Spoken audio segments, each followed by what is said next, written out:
ఏ మాటకు ఆ మాటేనోలా కొన్ని సినిమాలల్లో దొంగతనాల సీన్లు ఏమన్నుంటాయి అసలు.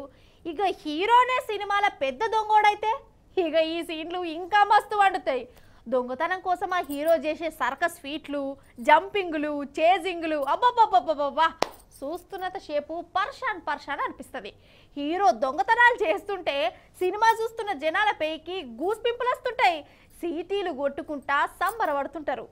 ఇప్పుడు ఈ దొంగతనాల తెరవుకు ఎందుకు అయినా అంటే సినిమాలను మించిన దొంగతనం జరిగింది, మీరు చూసి తరించాలి. నేనేం మాట్లాడా, సినిమాలకు మించిన సీన్ ఇది. చెప్పుడు కంటే చూస్తేనే మస్తు మజా వస్తుంది. మొత్తం చూడురిగా.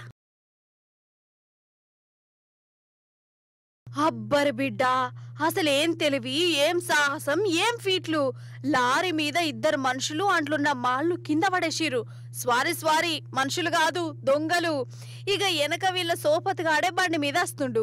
ఆ బండి మీద వీళ్ళిద్దరు ఎంత జాగ్రత్తగా దునికి కూర్చున్నారో చూడు ఒకలెనుకొకలు. లారేమో అటే పోయింది, వీళ్ళేమో మాలు పట్టుకపోయిరు. అసలు సినిమాలను మించిన సీన్ కదా. అసలు నన్ను అడిగితే సినిమాలను చూసి నేర్చుకున్నారా, లేకుంటే ఇసొంటోళ్ళను చూసి సినిమాలలో దొంగతనం సీన్లు పెడుతుర్రా? నాకు ఇప్పుడు ఇదే పెద్ద డౌట్ అనుమానం కొడుతుంది. ఏ మాట కామాటేనొల్లా, పేరుకు దొంగలే గాని వీళ్ళ ఫీట్లకు దొంగ సొమ్ము కోసం వీళ్ళ తెగింపుకు మాత్రం తారీఫ్ చేయబుద్ధి అవుతుందోలా. కానీ చేసింది లఫూడ్ ఫని కాబట్టి.